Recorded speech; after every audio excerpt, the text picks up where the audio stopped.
बिस्मिल्लाहिर्रहमानिर्रहीम, अस्सलाम वालेकुम नाज़रीन, आप देख रहे हैं दिला स्टार। मैं हूं यासिर रशीद और स्टूडियो में मेरे साथ मौजूद हैं सीनियर सहाफ़ी राना मोहम्मद अजीम साहब। नाज़रीन, प्रोग्राम के आगाज़ पे बात करेंगे कराची की, जहां पर ग्रीन लाइन मंसूबे का कल इफ्तिताह होना है और वज़ीर आज़म इमरान खान ने उसका इफ्तिताह करना है। लेकिन आज ही के दिन पाकिस्तान मुस्लिम लीग नून के सेक्रेटरी जनरल एहसन इकबाल साहब और साबिक गवर्नर सिंध मोहम्मद ज़ुबैर साहब कारकुनान के हमरा ग्रीन लाइन बस मंसूबे का इफ्तिताह करने चल पड़े। उनका ये मानना है कि ये मंसूबा पाकिस्तान मुस्लिम लीग नून का था और रेंजर्स के साथ और पुलिस के साथ धक्कम पेल भी हुई।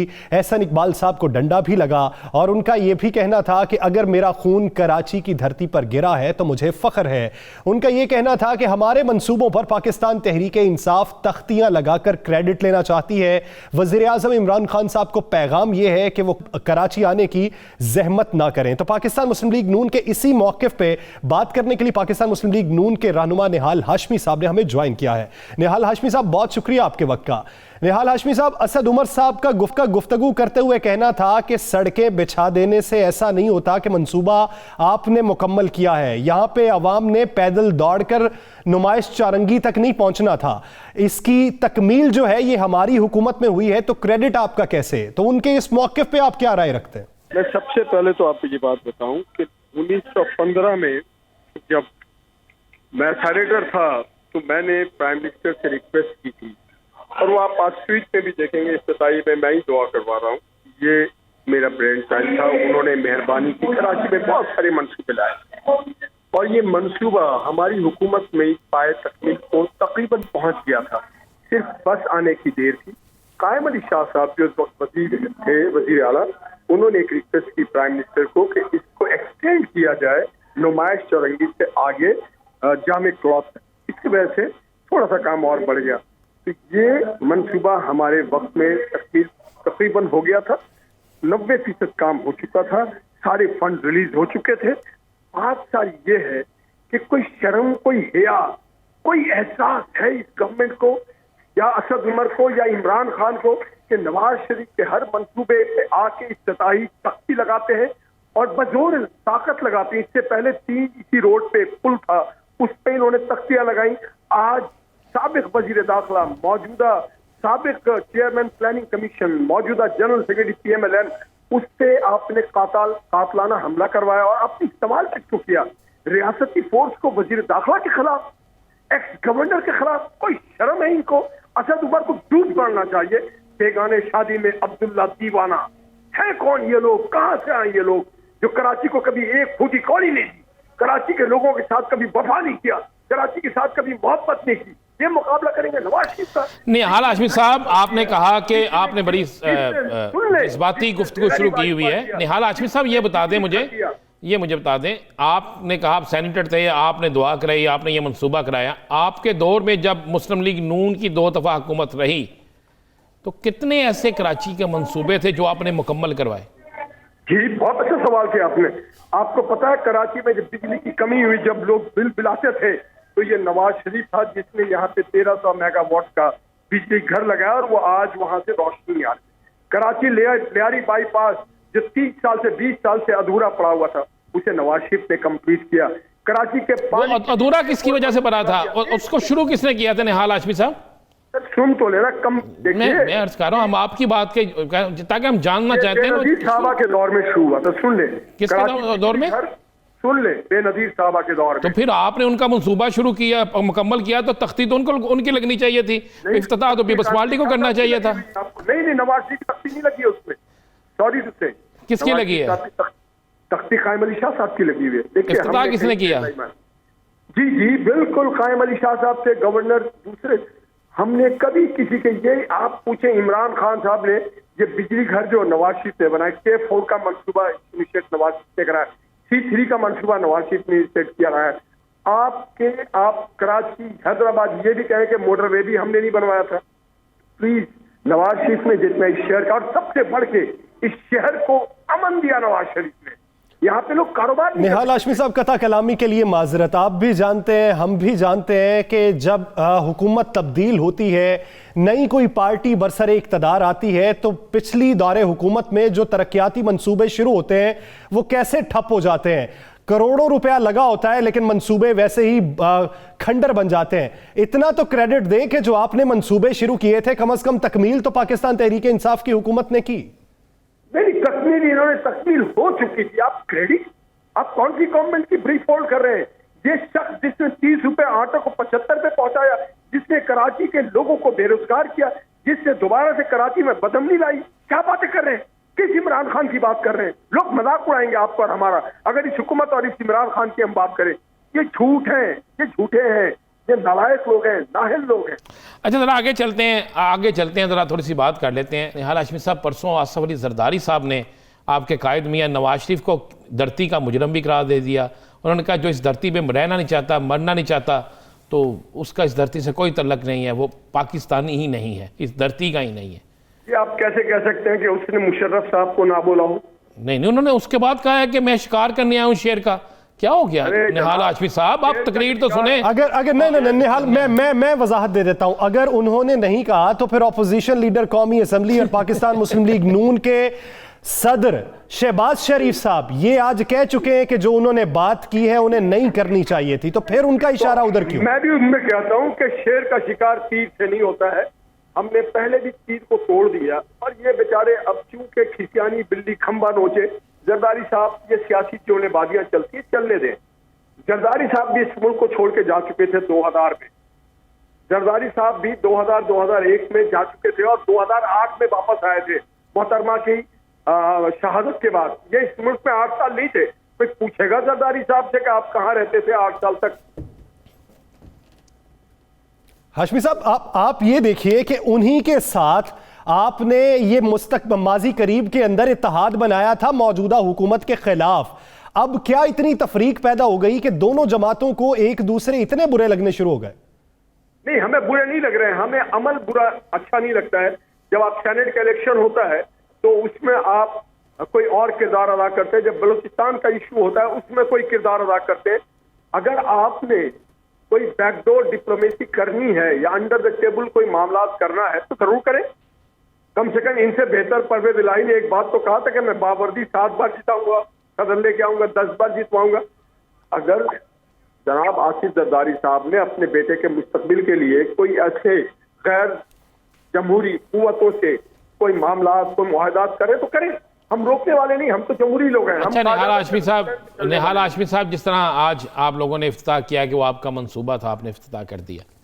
चाहे जितने जहाँ पे मंसूबे हैं, चाहे पंजाब में है, KPK में है, मुस्लिम लीग नून के दौर में शुरू हुए थे और अब अगर तकमील तक पहुँचने लगे हैं, तो क्या उन तमाम मंसूबों पर भी आप इसी तरह जाके आप लोग ही इफ्तिताह करेंगे? जी, इसलिए करेंगे कि जिस आदमी ने पूरे 40 माह में कराची और सिंध और पाकिस्तान में कोई एक मंसूबा नहीं लगाया, मां सिवाय कल पेशावर में जाकर के इन्होंने कार्ड बांटे, जाली काम किया ताकि बल्दियाती इलेक्शन में लोगों को ब्राइब कर सके। और इसमें इलेक्शन कमीशन ने नापसंदीदगी का इजहार किया, इनको तंबीह की, इनको वार्निंग दी। इन्होंने इलेक्शन कमीशन की बात को नहीं माना। ये वजीर आजम कहलाने के कायल है। कमाल बात कर रहे हैं आप, या पूछिए उससे।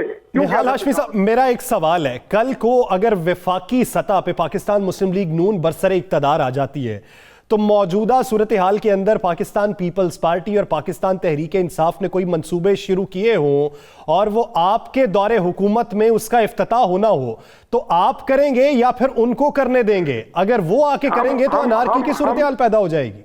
हम अमायदीन शहर को भी बुलाएंगे, उस सूबे के गवर्नर को भी बुलाएंगे, उस सूबे के वजीर आला को भी बुलाएंगे, उस हल्के के मुंतखब लोगों को भी बुलाएंगे। आपने बड़ी अच्छी बात की, तो मुझे ये बता दें, ये इल्ज़ाम तो आप पे है कि जब भी आप चाइना के विजिट पे आपकी हुकूमत के पे गए, जब भी आप किसी और मुल्क के विजिट पे जाते थे पाकिस्तान के वाले से, तो पाकिस्तान पीपल्स पार्टी कहती थी कि वजीर आला सिंध को लेके नहीं जाते आप एंकरशिप कर रहे हैं इमरान खान से, आप वकालत मेरी क्या करें आप मुझे सवाल लिख कर दे दें। निहाल हाशमी साहब, हम आपकी मर्जी के आप सवाल ना करें, आपसे क्या करें? आप मुझे बता दें, कोई सवाल ना करें आपसे, मैं तो आपसे सवाल कर रहा हूं, आप अपना मौकफ दें ना। हम आपसे सवाल कर रहे हैं, आपने कहा कि हम उसको बुलाएंगे, हमने तो कहा कि आप पे पीपल्स पार्टी इल्जाम लगा रही थी कि आपने किया, और आप इस पे बुरा मना गए।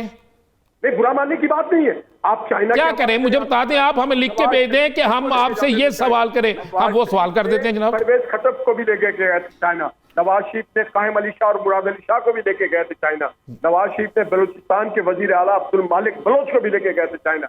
नवाज शरीफ कहाँ, नवाज शरीफ कहाँ राजा भोग, कहाँ गंगू तेली, तो इसी पे हाथ में आपको सवाल किया है तो आप इसका बुरा बना गए। तो इसी बुरा नहीं, आप हम पे अटैक कर रहे हैं। हाउ नहीं, कौन सा अटैक आप पे किया? मुझे एक बात बताएं, इस्लामाबाद धरना आप देने जा रहे हैं, आप इस्लामाबाद धरना देने जा रहे हैं, इससे पहले एक हुकूमत इस्लामाबाद में धरना देने जा रही थी, एक जमात, तो उस पर शेलिंग भी हुई थी, उसके वज़ीर आला पे भी हुई थी।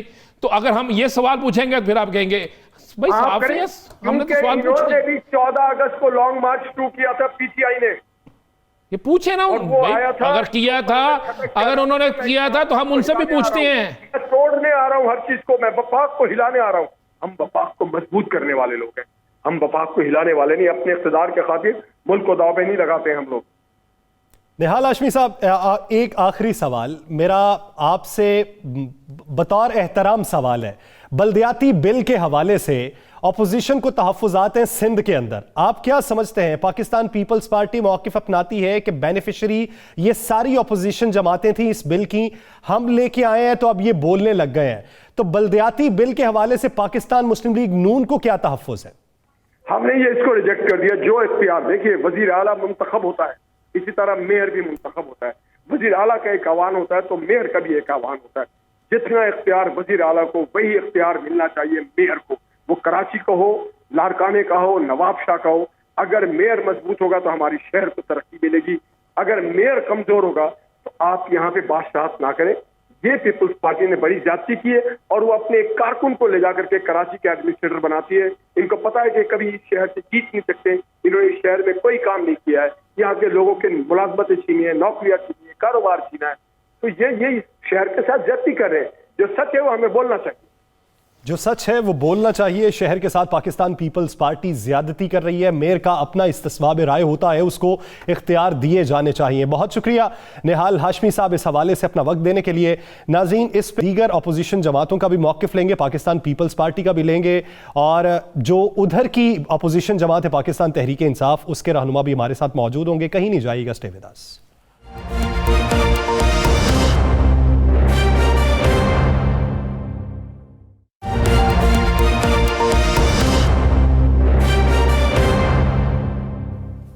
Welcome back. नाज़रीन, सिंध की मजमूई सूरत हाल पे बात करेंगे। सिंध में इस वक्त पाकिस्तान मुस्लिम लीग नून भी काफ़ी एक्टिव है और पाकिस्तान पीपल्स पार्टी से वहाँ की अपोजिशन जमातों को बहुत से तहफ़्फ़ुज़ात हैं। वो लोकल बॉडीज़ एक्ट को लेकर भी तहफ़्फ़ुज़ात हैं, वो ऑर्डिनेंस पर भी तहफ़्फ़ुज़ात हैं। तो ये जो नया सियासी मंजरनामा सिंध में बनने जा रहा है, इसका हल क्या निकलेगा?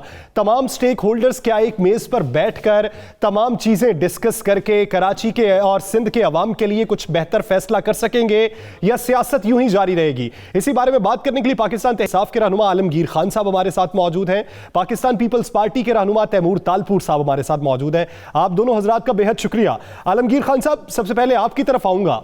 आज पाकिस्तान मुस्लिम लीग नून का यह मानना है कि जो ग्रीन लाइन बस मंसूबा है ये तो पाकिस्तान मुस्लिम लीग नून का था, तो वजीर आजम पाकिस्तान को यहां पर आकर इसका इफ्तिताह करने की जहमत नहीं करनी चाहिए। इफ्तिताह हमने कर दिया है, तो आप उनके इस मौक़िफ़ पर क्या राय रखते हैं?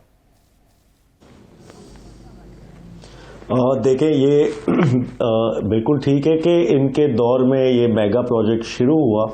जब हमारी हुकूमत आई तो इसका इंफ्रास्ट्रक्चर, ये जहन नशी करे कि इंफ्रास्ट्रक्चर वफाक का जिम्मा था, इंफ्रास्ट्रक्चर डेवलपमेंट, और ऑपरेशन साइट यानी जो टिकटिंग है, आईटी सिस्टम है, बसेस लाना, टर्मिनल चलाना, ये सब सूबे का जिम्मा था।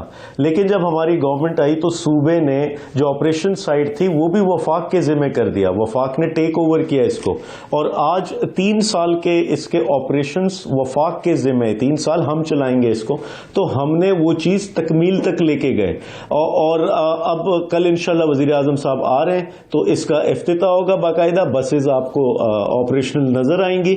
और इसके साथ साथ जो इसके साथ ब्रिजेस थे, नाज़माबाद में 6 ब्रिजेस बनाए, इससे अटैच सड़कें थी वो बनाई गई।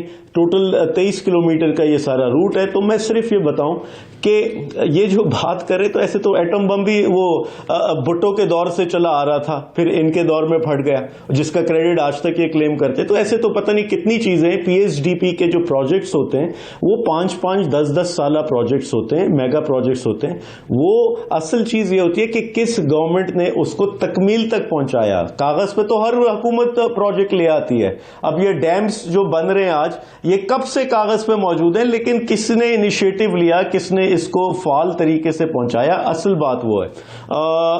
और तो ये आज जो इन्होंने ड्रामेबाजी की है, इससे कोई फर्क नहीं पड़ता। हम कराची में इसके अलावा केसीआर का मंसूबा है जिसकी कंप्लीशन डेट दी जा चुकी है, 2023 में इंशाल्लाह कंप्लीट होगा, उस पे काम जारी है। K4 का मंसूबा है, उस पे काम जारी है। और नालों की सफाई, 3 नाले, औरंगी टाउन नाला, गुजर नाला और महमूदाबाद नाले पे काम हो चुका है। बाकी 2 नालों पर स्टे लिया गया था। जमीर साहब, आज जो कराची में हुआ, आपकी गवर्नमेंट हो, साबका गवर्नमेंट ने कोई प्रोजेक्ट शुरू किया हो, आप उसको तकमील तक पहुंचाएं तो क्रेडिट आप ही लेंगे, नेचुरली तौर पे होता है, जिसकी हुकूमत होती है तकमील तक उसने पहुंचाया। आज जो इस कराची के अंदर हुआ, आपकी हुकूमत है, मुस्लिम लीग नून ने जो आज किया, वहाँ पे जाकर इफ्तिताह कर देना, वहाँ पे सब कुछ कर देना और क्रेडिट लेने की कोशिश करना, रेंजर से पुलिस से हाथापाई करना, आप क्या समझते हैं ये ठीक हुआ?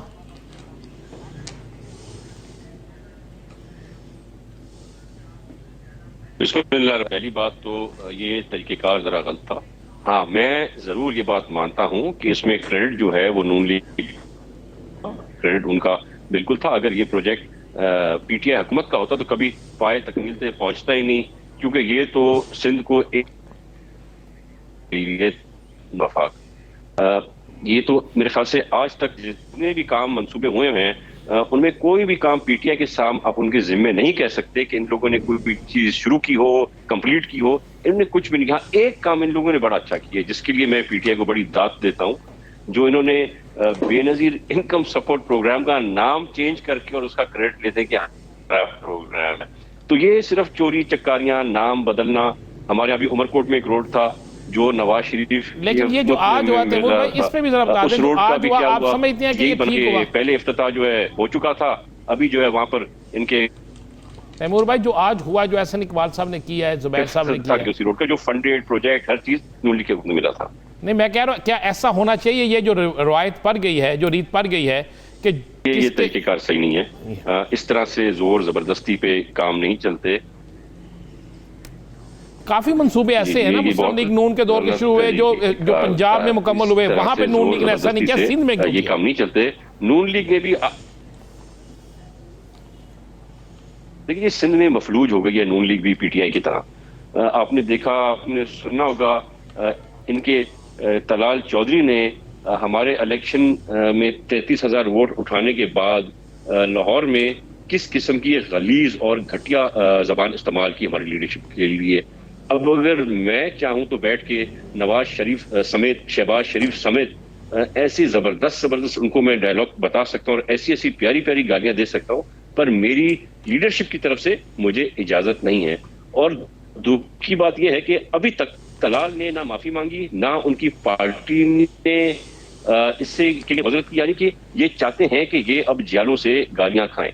प्लस कराची में आके जो हरकत हुई जबरदस्ती जोर पे, माने पीटीआई में और नून लीग में अब कोई फर्क नहीं रहा। वो भी किसी और के प्रोजेक्ट पे इफ्तिताह करते हैं और वो एक प्रोजेक्ट पे इफ्तिताह हुए कि आप हाथापाई करना। मैं इसी मौके पे आपकी तरफ दोबारा आता हूं। आलमगीर खान साहब, जो नुक्ता उठाया तैमूर तालपुर साहब ने कि पाकिस्तान तहरीक इंसाफ और पाकिस्तान मुस्लिम लीग नून में कोई फर्क नहीं है, एक दूसरे के मंसूबों पे तख्तियां लगाने वाले हैं ये।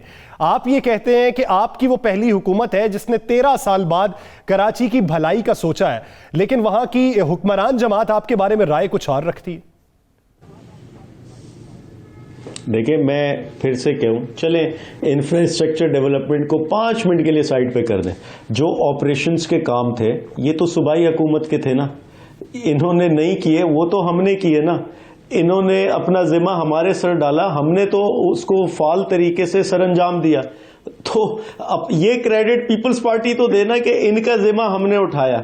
ओ यार, आज कराची में नाले की सफाई, आप सोच सकते हैं वजीर आजम आपके नाले साफ कर रहे हैं किसी शहर में, पाकिस्तान में कहीं हुआ है किसी शहर में? ये इनकी नाअहली है, ये इनकी नाअहली का मुंह बोलता सबूत है। रही बात बेनजीर इनकम सपोर्ट की, तो ये रिकॉर्ड पे है। 8,000 से जायद लोग उसमें ब्यूरोक्रेट्स की बेगमात, इनके MNA MPs के चाचा मामा उसमें शामिल थे और गलत तरीके से वहां से फायदा उठा रहे थे, अपने नाम डलवा के पैसे ले रहे थे, उन सबको निकाला वहां से। तो ये इनके प्रोग्राम की तो ये हकीकत है। ये एहसास प्रोग्राम के तहत आज 65 शोबेजात में लोगों को सहूलत दी जा रही है, जिसमें से एक बेनजीर इनकम सपोर्ट प्रोग्राम है। तो मैं सिर्फ ये कहूं कि ये बात कराची का आज 625 अरब रुपए के प्रोजेक्ट है जिस पर वफाक काम कर रहा है, और ये इनके करने के काम थे। 14 साल में बस नहीं दे सके कराची को, आज ये हमें ग्रीन लाइन पे लेक्चर दे रहे हैं। यार खुदा को मानो, नाला ये साफ नहीं कर सके, वफाक आया वहां पैसे दिए, और गुज्जर नाले के लोगों को तो कॉम्पनसेशन दे दो जो 35 अरब वफाक ने आपको दिए। यार ये हमें लेक्चर दे रहे हैं। इसके साथ क्यों नहीं दे रहे आप गुज्जर नाले के लोगों को? गुज्जर नाले के लोगों के हवाले से आलमगीर खान साहब कहते हैं कि आप बिल्कुल उन्हें ओब्लाइज नहीं कर रहे। केसीआर का मंसूबा 14 साल से इनके पास है, वो हमने लिया। 60,000 इलीगल बिल्डिंग्स बना दी यहाँ पे, नस्ला टावर। आलमगीर भाई तैमूर तालपुर साहब से पूछते हैं। जी तैमूर भाई क्या कहेंगे आप? बस जी क्या कहूं, मतलब कि बंदा कोई झूठ बोलता है तो जरा फिर थोड़ी बहुत तो वो भी आती है ना, पर यहाँ पर तुम्हें फिर भाई को वो भी नहीं आ रही। नाम जरा मुझे ले, कौन से ब्यूरोक्रेट्स और कौन से पॉलिटिशियंस थे।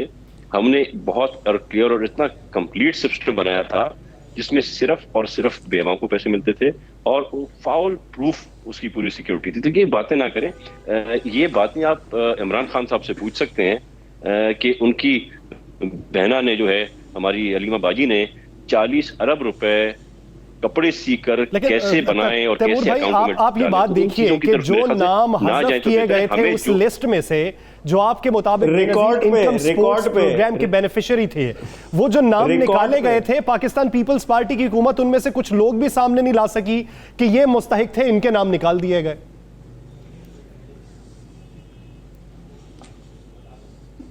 नहीं, ऐसे कोई नाम नहीं थे। ऐसा कोई भी मेरे ख्याल से कम ज़र्फ नहीं होगा जो बेवाओं के पैसे खाएगा। कम से कम हमारे यहाँ सिंध में तो बिल्कुल भी नहीं होगा। दूसरी बात, हमने जो वादे किए थे उन वादों की जो है बात तो हमने हमेशा पूरी की है। इनके वादे कहाँ गए? जिन्होंने घर देने थे, लाखों घर, उन्होंने तो वो घर छीन लिए लोगों से। इन्होंने जो करोड़ों नौकरियां लेनी थी तो लोगों से नौकरियां छीन ली। इन्होंने तो डॉलर का रेट कम करना था, तबाही बर्बादी कर दी। इन लोगों ने पेट्रोल का प्राइसेस कहाँ पहुंचा दिए। तो अब जो है ना, बेसिकली अवाम एक तरफ है और पीटीआई हुकूमत एक तरफ है। अवाम के अहल करप्ट लोगों से हम जान छुड़ाएं, वरना हम आपके खिलाफ है। और मजबूरन अब हर अपोजिशन जमात को जो अवाम के साथ खड़ी है यकजहता होना पड़ेगा। चाहे मैं नून लीग को पसंद करूं, मैं जब करूं ना, किसी से भी ताल्लुक, ये अब जो हालात इन्होंने कर दिए हैं उनमें ये सोचें कि क्या होगा, क्योंकि अब लोकल गवर्नमेंट इलेक्शंस भी आ गई हैं सामने। और मेरे ख्याल से पीटीआई के लोग तो बहुत मुश्किल से निकल सकेंगे सड़कों पर। वोट मांगना तो दूर की बात है, शायद झंडा लगा के घूमना भी इनके लिए नागवारा होगा, क्योंकि अब अवाम इतनी तंग आ चुकी है कि अंडे और टमाटर के साथ। तैमूर साहब एक बात मुझे बताएं, चले वफाक में तो आप इल्जाम लगाते हैं कि पीटीआई की हुकूमत जो है वो अपोजिशन के साथ तल्लका ठीक नहीं रखती, अपोजिशन को मानती नहीं, लेकिन सिंध के अंदर आप किसी एक अपोजिशन जमात को भी बल्दियाती मामलात पे अपने साथ बिठाने के लिए तैयार नहीं कर सके। देखिए जी, एक जो अपोजिशन की है ना, एक तरीकेकार होता है, एक रिस्पेक्ट होती है, एक हाउस की डिग्निटी होती है। अब आप देखें जरा इन लोगों के हालात क्या हैं। इन्होंने सबसे बड़े सिंध के लैंड ग्रैबर को लीडर ऑफ अपोजिशन बना दिया, और बदकिस्मती से पहली बार ये हुआ बजट के दौरान अपोजिशन लीडर को बात करने का मौका नहीं मिला। आपने देखा इनकी हरकतें क्या थी। ये वो लोग हैं जो असेंबलियों में लोगों की माओ बहनों के सामने जो खलीज जबान इस्तेमाल करते हैं। नेशनल असेंबली में क्या हुआ, प्रोविंशियल असेंबली सिंध में क्या हुआ, इन लोगों ने सीटियां बजाई, बाजे लेके आगे। एमपीएस हैं या अपना बंदर है, मतलब कोई तरीका इस हाउस का डेकोरम। ये वो सिंध असेंबली का हाउस है जिसने आपकी रेजोल्यूशन लेकिन आप ये देखिए तैमूर भाई, पताफी साहब ने भी जो सूबाई असेंबली के अंदर अल्फाज इस्तेमाल किए थे अपने कोलीग के बारे में, वो भी सबके सामने, इस पे मजीद बात नहीं करते। मैं आलमगीर साहब की तरफ बढ़ूंगा। आलमगीर साहब, अगर लोकल बॉडीज एक्ट की बात की जाए, मैं तैमूर भाई आपकी जानिब वापस आता हूं। आलमगीर साहब, अगर बात की जाए नए बल्दियाती निजाम के हवाले से, तो वज़ीर आला सिंध मुराद अली शाह का यह मानना है कि अब से कुछ साल पहले ये जो वावेला कर रही हैं अपोजिशन जमातें, ये असल बेनिफिशियरी थी इस एक्ट की। अब हम ले आए हैं तो इनको एतराजात सूझने लगे। देखिए, ये जो अभी कह रहे थे ना कि अवाम पीटीआई के साथ नहीं, अगर अवाम पीटीआई के साथ ना होती, ये चोर दरवाजे जैसा ये बिल लेकर आए ना, काला कानून, ये ना लाते ये लोग। ये इसीलिए इनको पता है कि अवाम से तो ये रिजेक्ट होने, ये सीक्रेट बैलेटिंग के जरिए, क्योंकि पीछे पैसा तो बहुत है इनके पास, और इनको सेनेट के इलेक्शन में शय मिली है इससे कि पैसे पे खरीदो जमीर लोगों के, तो ये यहां पर जो है बोलियां लगाना शुरू कर देंगे। तो हराम का पैसा बनाए ना। और ये असेंबली की बात करें, और यार स्पीकर तुम्हारा नैब के केस में जेल में है, अभी भागा मफरूर था 1 महीने से, तुम हमें बता रहे हो कि वो फला लैंड ग्रैबर है, फला ये पूरा चट्टा बट्टा है यार सिंध का। गंदुम जो है उधर चोरी हो रही है, 1,68,000 टन जो है गंदुम चोरी हो, 7 अरब लागत की गंदुम, इसी वजह से जखीरा अंदोजी करते, चोरी करते, और फिर मसनूई महंगाई होती। तो ये काले कानून जो लाए ये लोग, आपने पीपल्स पार्टी में इल्जाम लगाया कि पीपल्स है। पार्टी ने ये सारा कुछ किया है, उन्होंने आपने जो इल्जाम लगाए उसका जवाब तो तैमूर भाई देंगे। लेकिन जो कोरोना फंड में बेज़ाब्तियां हुई, जिसका बाकायदा ऑडिट हुआ, सामने आया, उस पर क्या कहेंगे? उसका मेरे इल्म में नहीं है इस वक्त कि उसकी अभी क्या स्टेटस है उसका, लेकिन मैं ये क्लियर करूं कि अगर कोई ऐसी चीज हुई है तो उस पर वजीर आजम साहब एक्शन लेंगे। आपने देखा शुगर स्कैंडल में किसी पे रियायत नहीं लाए, चाहे वो हमारे अपने थे। आपने देखा पंजाब में हमारे सिटिंग मिनिस्टर्स को जेल किया गया, उनको नैब रेफरेंसेस उन पे फाइल किए गए। तो जहां पीटीआई के अपने लोग भी मुलविस पाए गए, उनके खिलाफ एक्शन हुआ है। लेकिन जो आप बेज़ाब्तगी की बात कर रहे हैं, मेरी नॉलेज में नहीं, और मुझे गवर्नमेंट का इस पर मौकिफ इस वक्त मालूम नहीं। तो गैर जिम्मेदाराना स्टेटमेंट होगी कि मैं दूं। उस मेडिसिन के मामले पे एक वजारत तो हटा दी गई, लेकिन उसके बाद सेक्रेटरी जनरल बना दिया गया। ये भी तो मामला आज के दिन तक हल नहीं हो सका। देखिए, इसका जवाब नैब देगी। नैब का आज स्पोक्स पर्सन मौजूद है, नैब आज आजाद इदारा है। आप नैब से पूछें कि उन्होंने क्या किया, और नैब ने ही हमारे सिटिंग मिनिस्टर्स को अंदर किया। आप नैब से इसका सवाल पूछें। तैमूर साहब, आपने तहकीकात की बात पे बड़ी मानी खेज हंसी है, इसकी पीछे वजह क्या?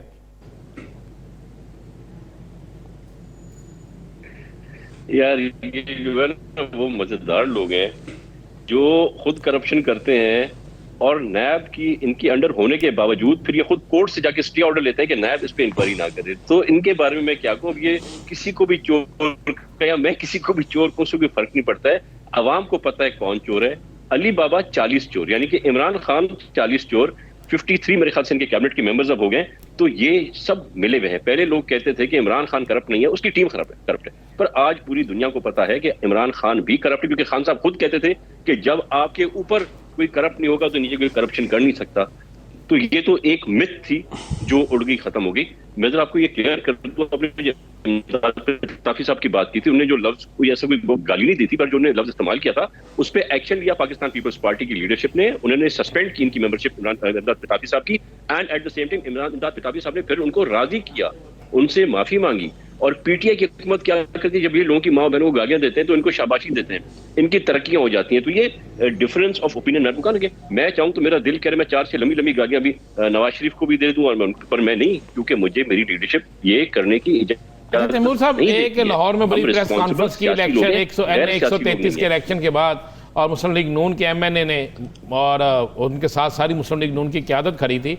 उन्होंने कहा कि सिंध का पैसा चोरी करके आप पंजाब में लगा रहे हैं और लोगों को रिश्वत दे रहे हैं, लोगों के साथ आप लोगों से उस चीज़ों पे हलफ ले रहे हैं जिस पे गुस्ताखी हो जाती है। फिर उन्होंने कहा कि हमारे प्रोग्राम में उन्होंने ये भी कहा कि पीपल्स पार्टी के ख़िलाफ़ जो सिंध का पैसा इस्तेमाल किया इलेक्शन में, उन्होंने कहा हमने सबूत दे दिए हैं इलेक्शन कमीशन में।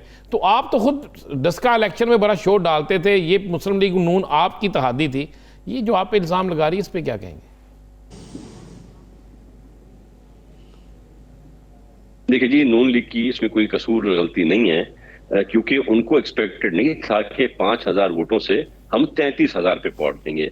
और वो शायद भूल रही है कि इलेक्शन जो है सिंध हुकूमत ने नहीं कराई, ये इलेक्शन पीटीआई की हुकूमत ने कराई है, फेडरल गवर्नमेंट ने कराई है, इलेक्शन कमीशन ने कराई है।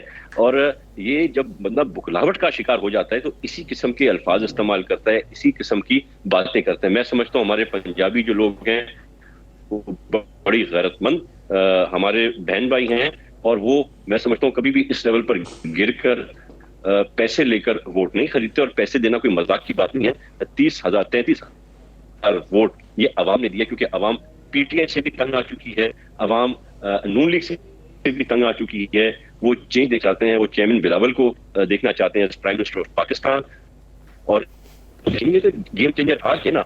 अभी अगली इलेक्शन आप देखें, अभी जनरल इलेक्शन आएगी, ये तो एक ऐसी सीट थी जहां पर ठप्पा था। ये सीट इनकी अपनी जाती सीट है नून लीग की। इस सीट पे प्लस जो कैंडिडेट था उसका सिंपैथी वोट था। उस सब चीजों के बावजूद अगर हम अभी भी जरा बेहतर तरीके से लोगों को ला सकते, कन्विंस बेहतर देते, तो हम जीतने की पोजीशन में थे सिलेक्शन को। आलमगीर खान साहब, सिंध में टफ टाइम देंगे बल्दियाती इलेक्शन? देखिए, एक तो ये कि वो कह रहे कि बिलावल को देखना चाहते हो। बिलावल को देख लिया सिंध में यार, 14 साल में सिंध में क्या हालात तब्दील हुए हैं मुझे बताए ना। कुत्ते काटने की वैक्सीन नहीं है यहाँ पे, कराची को जो है देहात बना दिया मैं बताता हूँ। ये यहाँ बात कर रहे हैं इंटीरियर जाएं, वहाँ स्कूलों में गायें बकरियां भैंसें बंधी हुई हैं। स्कूल्स का हाल 60,000 टीचर्स गोश्त मुलाजमीन है वहाँ, 20,000 से ज्यादा स्कूल्स में बाउंड्री वॉल नहीं, प्ले एरिया नहीं, वॉशरूम नहीं, पीने का पानी नहीं। तो ये बिलावल को सब देख चुके हैं। आप सिर्फ पंजाब के मोटरवे से सिंध में दाखिल हो तो आपको हालात तब्दील होते नजर आते हैं, और वो इनकी बदौलत है। 14 साल ये यहां बैठे हुए थे। तो ये छोड़ दें खुदारा, ये बड़े बड़े दावे छोड़ दें। और कराची में ये सिंध में जो अभी नया बल्दियाती कानून ला रहे हैं, मुझे बताएं मेयर से इन्होंने स्कूल्स ले लिए, मेयर से छोटे BHUs ले लिए। मेयर के पास कोई बड़ा वो 2 करोड़ से ऊपर का टेंडर नहीं कर सकता, मेयर कोई प्रोजेक्ट नहीं ला सकता। और ये आप नफरत देखें, क्योंकि इनको पता है कि किसी और का मेयर आ जाएगा। इन्होंने उसमें यह भी मेंशन किया है कि मेयर किसी फॉरेन डिग्निटीज को जो है वो रिसीव नहीं कर सकता। आपके तमाम एतराजात बजा, इसी एतराजात पे बात गवर्नर सिंध ने की हुई है। तैमूर भाई, शॉर्ट कमेंट इस पे। एक तो पहले जो तनकीद की जा रही है स्कूल्स को लेके और सेहत के निजाम को लेके, ये दहाइयों से की जा रही है, कुछ 15 साल तो हो गए। हर ऑपोजिशन जमात पाकिस्तान पीपल्स पार्टी पे यही इल्जाम लगाती है और आज तक वो इल्जाम बरकरार है। इसका मुंह तोड़ जवाब क्यों नहीं दिया जा सका परफॉर्मेंस से? परफॉर्मेंस हमारी अब सबके सामने है। हमारी ये परफॉर्मेंस है कि हम 3 बार लगातार हुकूमत बना चुके हैं और हम 4थी बार हुकूमत बनाने जा रहे हैं। आलमगीर खान मेरा भाई है, आज आपने इसे शो पे लिया है और मैं आपको रिक्वेस्ट करूंगा कि आज डेट लॉक कर दें। जिस दिन बल्दियाती इलेक्शन होंगे उस दिन फिर मुझे मेरे भाई को एक साथ शो पे लाएगा, तो पता चलेगा कितने टाउन किसको मिले हैं और कैसे कैसे मिले हैं और आपके शहर किसको मिले हैं। वो अवाम का फैसला है, अवाम जानती है किसने क्या काम किया है। आज हेल्थ डिपार्टमेंट जो है सिंध का पूरे पाकिस्तान में नंबर 1 पे जा रहा है। लोग अलग सूबों से आके हमारे से इलाज देखते हैं बल्दियाती इंतखाबात में मार्का कौन मारता है और अवाम के तहफ्फुज के लिए, अवाम की फलाह बहबूद के लिए फैसले क्या किए जाते हैं। उम्मीद करते हैं जिसकी तरफ से भी फैसले हों वो अवाम की फलाह बहबूद के लिए हों। बहुत शुक्रिया तैमूर तालपुर साहब और आलमगीर खान साहब इस हवाले से अपना वक्त देने के लिए। नाज़रीन, दीगर इश्यूज़ पे बात करेंगे के बाद, कहीं नहीं जाइएगा, स्टे विद अस।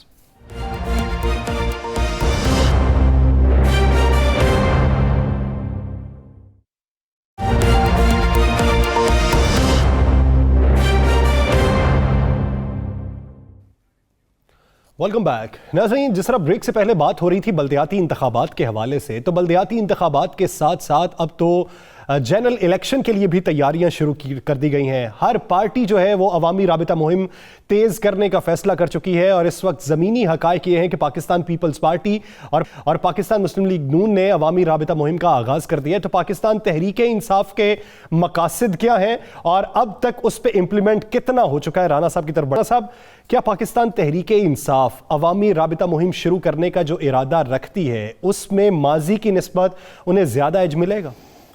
देखें, मेरे इत्तलात है कि तहरीक इंसाफ फैसला कर चुकी है और ये फैसला जो है गुज़िश्ता रोज़ हुआ था कि अब अवाम में जाएं, अवाम को जाके बताएं कि हमने क्या किया है। अवामी कैंपेन ऐसी बनाएं कि जिससे अपोजिशन को एक बाकायदा जवाब मिल सके। और जो अपोजिशन जो है, खासकर उन्होंने मुस्लिम लीग नून और मौलाना फजल रहमान को टारगेट पे रखा हुआ है कि उन लोगों ने जो हुकूमत के खिलाफ एक मार्च का ऐलान किया है, उससे पहले एक ऐसी फ़ज़ा बना दी जाए कि हर शहर में हम बड़े बड़े जलसे किए जाएं, उस शहर के तरक्याती कामों के इफ्ताह के मौके पर ये जलसे किए जाएं, उन शहरों के अंदर जो जो इन्होंने काम किए हैं उसको अवाम के सामने लाया जाए, जो जो रिलीफ दिया है उसको सामने लाया जाए। इस सिमन में बाकायदा एक थिंक टैंक जो है तहरीक इंसाफ को बैठ गया है और उसने इस पर काम शुरू कर दिया। देखें, जिस तरह कल गालबन कराची में इफ्तिताह है ऑरेंज लाइन का, वज़ीर आज़म जा रहे हैं जो ग्रीन लाइन का, इसके बाद अब परसों ये जो आ रहे हैं वहाँ पे मियाँ वाली में, वहाँ पे भी रिकॉर्ड तरक्याती काम है, हफ्ते को वहाँ पे जा रहे हैं वज़ीर आज़म, हफ्ते इसी तरह उसके बाद लाहौर है, दूसरे शहर है, और वज़ीर आला जो है पंजाब वो भी एक्टिव हो गए। KPK के अंदर उन्होंने मसाजिद में जो वज़ाइफ देने थे, उलमा जो इमाम मस्जिद थे उनको वज़ाइफ में इजाफा करके वो शुरू कर दिया, बाकी काम कर दिए। इनका टारगेट ये है कि हर सूरत में जनवरी के महीने के अंदर अंदर ऐसी फ़ज़ा कायम कर दी जाए कि नज़र आए कि PTI ने कुछ किया है और PTI की अवाम में कोई अहमियत है। ये मामला उस वक्त सामने आया, ये मामला उस वक्त तय हुए जब ये कहा गया कि जनाब अवाम जो है वो इस वक्त सिर्फ PTI के ख़िलाफ़ जा रही है। गली मोहल्लों में, चौकों चौराहों पे दुकानदार जो हैं उनके जहन ऐसे बनाए जा रहे हैं कि हर चीज़ पे वो कहते हैं ये PTI का कसूर है, PTI का कसूर। और PTI के MNA, PTI के MPA, PTI के टिकट होल्डर, PTI के ज़िली ज़िम्मेदारान, तहसील ज़िम्मेदारान, यूनियन कौंसिल के ज़िम्मेदारान जो है इस पर जवाब नहीं दे रहे। तो फिर फैसला हुआ कि हम भी अवाम में जाएँ, हमारे जो लोग हैं उनको एक्टिव करें, उनको बाइख्तियार करें, अवाम में जाके। फैसला हुआ कि अवाम में इमेज को बेहतर किया जाएगा, यही फैसला हुआ जी। आप ये देखिए कि नेपरा ने ₹5.25 फी यूनिट इजाफे की मंजूरी दे दी है।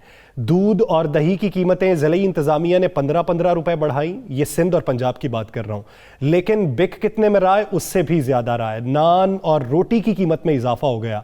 तो ये जो बुनियादी जरूरियात हैं अवाम की, वो जब महंगी होती जाएंगी तो फिर इमेज क्या ये तरक्याती कामों से आप बना पाएंगे? देखिए, ये इसलिए निकले भाई, इनको बड़ा वाजे जो इनके पास रिपोर्ट्स थी और जो इनकी मीटिंग्स हुई उसमें ये कहा गया कि अवाम को चाहिए सस्ती सब्जी, अवाम को चाहिए सस्ती रोटी, सस्ता आटा, सस्ती घी, मतलब वो चीज़ें जो रोज़मर्रा की अशिया है वो सस्ती चाहिए। अवाम को चाहिए कि बिजली के बिल जो है उसमें कुछ कमी आए, अवाम को गैस के बिलों में कमी चाहिए, अवाम को जो है दीगर वो चीज़ें जो मामूली सी हैं जिसको हुकूमत कर सकती है उसमें चाहिए। अवाम को ये नहीं, जिससे कोई गर्ज नहीं है कि जनाब आप कितने बड़े प्लांट लगा रहे हैं, अवाम को कोई गर्ज नहीं है कि आप कितनी करप्शन करने वाले लोगों को पकड़ रहे हैं, अवाम को कोई गर्ज नहीं है कि जनाब आपने कितने लोगों के खिलाफ कार्रवाई की, कितनों को फारग किया। अवाम अब इससे तंग आ चुकी है। देखें, मैं आपको बड़ी क्लियर बताऊँ, इनकी मीटिंग में ये बात हुई कि लोग नहीं चाहते, लोग अब ये सुनने नहीं जा रहे कि नवाज शरीफ भाग गया। उनका भाग गया तो भाग गया, लेकिन उसका वोटर आज भी उसके साथ खड़ा है। आसफ अली जरदारी भी आप इल्ज़ाम लगाते हैं, उसका वोटर आज भी उसके साथ खड़ा है। मौलाना भी आप इल्ज़ाम लगाते हैं, उसका वोटर आज भी उसके साथ खड़ा है। उसका हमारा वोटर क्यों काम हो रहा है, हमारा वोटर हमारे साथ क्यों नहीं खड़ा, अवाम हमारे साथ क्यों नहीं खड़ी? तो जिस पर इन्होंने कहा जी कि एक तो जब ये अवामी कैंपेन करेंगे तो उससे पहले इन्होंने बड़ी क्लियर हदायत जारी कर दिया ब्यूरोक्रेसी को। और मैं आपको ये बता दूं, हमने उस दिन कहा था ब्यूरोक्रेसी के हवाले से जो लिस्टें तैयार हुई थी ना, उस पर आपको आइंदा चंद दिनों में बड़े बहुत वसी पैमाने पर तबादले भी नजर आएंगे और बहुत से लोगों की छुट्टी भी नजर आएगी। यही चीज़ इनको इनकी अपनी मीटिंग में डिस्कस हुई है कि ₹5 कीमत बढ़ाई जाती है, ₹25 बढ़ जाती है और इंतजामिया जो है वो सुख की बांसुरी भी जाती रहती है। अवामी उस पर तो अवाम जो इंतजामिया उस पर तो जो नहीं देती। मिनी बजट के बाद क्या करेंगे जो अभी आने वाला है, जिसमें बहुत सारे तबकात को टैक्स छूट जो है वो खत्म की जा रही है, फिर उसके बाद तो ढिंडोरा और पीटा जाएगा अवाम की तरफ? पीटा जाएगा जी, ये तो इनको सोचना होगा। मैं तो आपको इनकी वो प्लानिंग बता रहा हूँ जो इन्होंने फैसला कर लिया और जिस पे कल से अमल दरामद शुरू हो जाएगा। लोग तो बाद में कहेंगे ना जी ये एकदम अवामी कैंपेन कहाँ से आ गई, तो ये अवामी कैंपेन करने लगे हैं, ये देखने लगे हैं कि कितने % लोग इनके साथ मौजूद हैं, कितने फ़ीसद ऐसे लोग हैं जिनको ये मुतमिन कर सकते हैं। और अगर ये मुतमिन ना कर सके और इनको रिस्पॉन्स ये मिला कि इनकी अवामी कैंपेन जो है, अवामी मुहिम जो है वो कामयाब नहीं हो रही, तो फिर आप जहन में रखिएगा फिर बल्दियाती इंतखाबात भी आगे चले जाएंगे, फिर और बहुत से मामला जो है उस पर इनको सोचना पड़ेगा। लेकिन अभी ये एक टेस्ट केस के तौर पर निकलने लगे हैं। और इस पर मैं आपको ये भी बता दूँ, इस पर वज़ीर-ए-आज़म पाकिस्तान खुद हर रोज इसको चेक करेंगे और अब ये भी चेक किया जाने लगा कितने MNA, कितने MPA, कितने टिकट होल्डर, कितने इनके अहदेदारान जो है वो अवाम में जा रहे हैं या नहीं जा रहे। रोजमर्रा की सूरत हाल ली जाएगी। बहुत से अहदे, चले मैं आपको बता देता हूँ, पंजाब से कुछ लोगों को तहरीक इंसाफ की अहम जिम्मेदारियों से सबदोश किया जा रहा है। सही। ये मैं आपको बता यानी रहा हूं। चेहरे तब्दील किए जाएंगे, कुछ नई चेहरे प्लानिंग तब्दील किए जाएंगे, कुछ नए लाए जाएंगे, कुछ पुराने वर्कर्स जो हैं जो नाराज बैठे थे, जिन्हें ओबलाइज नहीं किया गया था, उन्हें अहमियत दी जाएगी। ये सारा कुछ होगा। इनका टारगेट जनवरी का महीना है कि जनवरी के महीने में हम इतना कुछ कर लें कि फरवरी और मार्च में अपोजिशन की कोई कैंपेन भी जो है वो कामयाब ना हो फिर सके। वक्त कम है, बात कर लेते हैं। जब हुकूमत पे हमने बात कर ली है तो इस पे कल तफसीलन बात भी कर लेंगे। अपोजिशन जो है मार्च में अगर धरना देती है या लॉन्ग मार्च करती है तो वो क्या आपको तवालत इख्तियार करता दिखाई देता है? आप भी बड़े वक्त कम था, मैंने कहा कि जाते जाते बात जाते जाते ना आप इस तरीके से खबर निकलवाते हैं। नहीं यासर, मैं आपको बता दूं, एक तो बहुत कम इम्कानात हैं कि 23 मार्च को धरना हो। अच्छा, मैं फिर कह रहा हूँ, और अगर 23 मार्च को धरना होता है, चले सुन लें, फैसला कर लिया है मुस्लिम लीग नून ने, क्योंकि इसमें सबसे बड़ी स्टेक होल्डर मुस्लिम लीग नून है। फैसला कर लिया उन्होंने कि मैक्सिमम बहुत भी ज़्यादा धरना देना पड़ा तो 2 दिन का धरना होगा, इसके बाद कुछ नहीं होगा। ये मैं आपको बिल्कुल पहले तो 3 दिन की खबरें थी। 3 दिन, मैं कह रहा हूँ 2 दिन देख लीजिएगा। 2 दिन का धरना होगा, इसके अलावा कुछ नहीं होगा। पहले तो कोशिश करेंगे कि एक दिन ही वहाँ पे बड़ा जलसा करें और अगले दिन उसके इख्तिताम का ऐलान करें। और अगर मौलाना साहब की ज़िद कायम रही तो मैक्सिमम 1 दिन का 2 दिन का वहाँ पे धरना होगा। और वो धरना जो है उसमें मुस्लिम लीग नून कोशिश करेगी कि उनके लोग कम हों, और मौलाना साहब जो है उनकी ज़िद ये है कि वहाँ बैठा जाए और उनसे आकर कोई बासर शख्सियत जो है, जो अहम शख्सियत जो है, वो आकर इस दफ़ा उनको मुकम्मल यकीन दहानी कराए कुछ देने की, या आइंदा आने वाले रास्तों से कांटे चुने जाने की, तो फिर वहाँ से उठें। मुस्लिम लीग नून जो है मौलाना साहब से बड़ा हाथ करने जा रही है। मौलाना साहब को वो कहते हैं जनाब जब आप कहेंगे उसी वक्त उठेंगे, भरपूर तरीके से आएंगे, भरपूर तैयारी करेंगे, सब कुछ होगा। लेकिन मुस्लिम लीग नून ये फैसला कर चुकी है कि इस्लामाबाद के अंदर कम से कम धरना दिया जाए। और मैं आपको ये बता दूँ, ये भी मुस्लिम लीग नून की एक अहम शख्सियत ने एक मीटिंग में ये कह दिया कि जनाब हम इस्लामाबाद चले जाते हैं, धरना भी हो जाता है, हमारे कारकुन भी आ जाते हैं, तो हिस्सा तो सारा मौलाना साहब ले जाएंगे, हम कहाँ खड़े हैं। ये बकायदा मैं आपको कह रहा हूं। और चले आगे एक और बता दूं, प्रोग्राम खत्म होने से पहले मेरा एक आखिरी सवाल भी ले लें। क्या पीडीएम में शामिल तमाम जमातें इस मार्च के लिए मुत्तफिक हैं? कोई नहीं बता। पीडीएम में शामिल जमातें हैं कितनी? 9 जमातें तो हैं ना उनके मुताबिक। अरे उनमें वो जमातें कितनी है मैं ये पूछ रहा हूँ, जिनकी अवाम में जरा है पोजीशन। इलाकाई चलें, इलाकाई नहीं सतह पे तो है। नहीं, इलाकाई सतह पे होंगी, इलाकाई बिल्कुल होंगी। कौमी जमातें तो फिर आप 2 ही लें। कौमी जमातें जो हैं वो 2 जमातें हैं, और 2 जो जमातें हैं वो कौमी जमातें हैं, इसी तरह चलेंगी। मैं आपको बड़ा क्लियर बता दूँ होना क्या है, मैं आपको बता देता हूँ। मुस्लिम लीग नून चाहती है कि अगर धरना हो, चाहे 1 दिन का हो या 1.5 दिन का हो, इससे ज़्यादा ना हो, और उसका सारा क्रेडिट हमें मिले। ये चाहती है मुस्लिम लीग नून। किसी सूरत में नहीं चाहती कि क्रेडिट कोई और लेकर जाए। अब जहाँ तक मौलाना साहब हैं, मौलाना साहब चाहते हैं कि मेला लगाओ, मेरे बंदे भी आएँ, सारा कुछ हो, और क्रेडिट भी टोटल मुझे मिले, क्रेडिट भी हमें मिले, मुज़ाकरात भी हमारे साथ हो, आगे आने वाले वक्त के वादे भी हमारे साथ हों। अब मुझे बताएं, मुस्लिम लीग नून जो है, मैंने आपको कह दिया कि वो किसी सूरत नहीं चाहती। चले एक और आपको मैं बड़ी खबर दे दूं इसी में। इनके मार्च से पहले एक बहुत बड़ा जलसे, जुलूसों और महंगाई के खिलाफ कैंपेन चलने लगी है।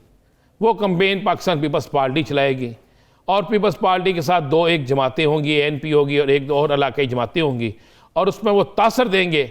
ये तो 23 मार्च पे चले गए ना, 23 मार्च में बड़ा टाइम है। पीपल्स पार्टी इनकी सबसे बड़ी अपोजिशन में होने के बावजूद हरीफ होगी, और वो उससे पहले इनके लिए ऐसे हालात पैदा कर देगी कि शायद इनके लिए वो मार्च ही बड़ा मुश्किल हो जाए। तो अगर मकासद ही पूरे नहीं होंगे उस मार्च के, तो फिर ये बाद में अवाम में अपना इमेज कैसे बरकरार रखेंगी जमातें? चलिए मुझे बताएं, जितने पहले मार्च हुए हैं जिसमें बड़े दावे किए गए थे, हुए थे ना मार्च किसी भी सियासी जमात के, मैं सिर्फ इनकी नहीं कह रहा, किसी भी सियासी जमात के, चलो आप अब इनकी बात करें, उसमें जो वादे ये करके आए थे उसके बाद ये अवाम में गए हैं ना, इसी तरह यार इसके बाद भी चले जाएंगे। हमारी अवाम को बोलने की आदत है, क्या करेंगे, क्या कहेंगे जाके, चलें आप क्या समझते हैं हुकूमत चले जाएगी? किसी धरने से हुकूमत नहीं जाएगी। तो क्या इस मार्च से बलदियाती इलेक्शन में फवायद हासिल होंगे? बिल्कुल नहीं होंगे, 1% नहीं होंगे। 1% होता है ना कि एक मार्च करने से बलदियाती इदारों में जो आपको बड़ी आपकी बन जाएगी पोजीशन, जी आप बलदियाती इलेक्शन जीतेंगे, नहीं जीतेंगे। भाई बल्दियाती इलेक्शन जो है वो उसका बिल्कुल सिस्टम लहदा होता है। आप याद करें जनाब, मुशर्रफ दौर में बल्दियाती इलेक्शन हुए थे, नून लीग अरूज पे थी, पीपल्स पार्टी का जोर था, कितनी जगहों पे जीते थे ये। मुस्लिम लीग काफ कितनी उस वक्त मजबूत थी, लेकिन कौन कौन सी यूनियन कौंसिल ऐसी थी जहां से वो नहीं जीते थे? कौन से ऐसे शहर थे जहां पे उनके लोग नहीं आए थे? बल्दियाती इलेक्शन बिल्कुल चेंज होते हैं। जिस तरह कश्मीर के इलेक्शन, ज़हन में रख लीजिएगा, कश्मीर और गिलगित बल्तिस्तान के इलेक्शन जो थे उसमें कौन जीता है? वफाकी हुकूमत। महंगाई थी ना उस वक्त भी, लेकिन ये सारा कुछ था। इस नहज पे तो राना साहब नहीं थे। चलें, परसों वहाँ पे अभी चंद दिन पहले जहाँ वहाँ पे जिस पे जो सदर कश्मीर की इलेक्शन हुए हैं, सीट पे जो छोरी है, उनका बेटा नहीं जीता क्या? नहीं जीता। चले मुझे बताए, बेइंतहा महंगाई है, बेइंतहा महंगाई है। मुस्लिम लीग नून कितने वोट लेके गई है? बेइंतहा महंगाई है ना, कितने वोट लेके गई है? और भाई बात ये बल्दियाती इलेक्शन और दूसरे इलेक्शन में बड़ी है, लोग बढ़ चुके हैं। एक जो न्यूट्रल वोटर है जिसने फैसला करना है महंगाई की वजह से, वो घर से नहीं निकलता, वो एहतजाज में जाने के लिए तैयार नहीं है, तो वो वोट कास्ट करने के लिए कहाँ तैयार होगा? मसलन एक वोट अगर तहरीक इंसाफ के खिलाफ है तो वो एहतजाज के लिए नहीं जा रहा, जिसको आप कह रहे हैं महंगाई वाला, तो वो वोट कास्ट करने जाएगा? हुकूक के लिए एहतजाज नहीं कर सकते, अपनी आवाज़ बुलंद नहीं कर सकते, तो फिर नताइज ऐसे ही रहेंगे। जो मुसल्लत हैं वो मुसल्लत रहेंगे, गवर्नेंस का सिस्टम भी ऐसा ही रहेगा। अगर आपको ये लगता है ज़्यादती हो रही है तो उस पर आवाज़ तो उठानी चाहिए। नाजरीन, दिला स्टार से मुझे और आपको दीजिए इजाज़त। अपना बहुत सा ख्याल रखिएगा। अल्लाह निगहबान।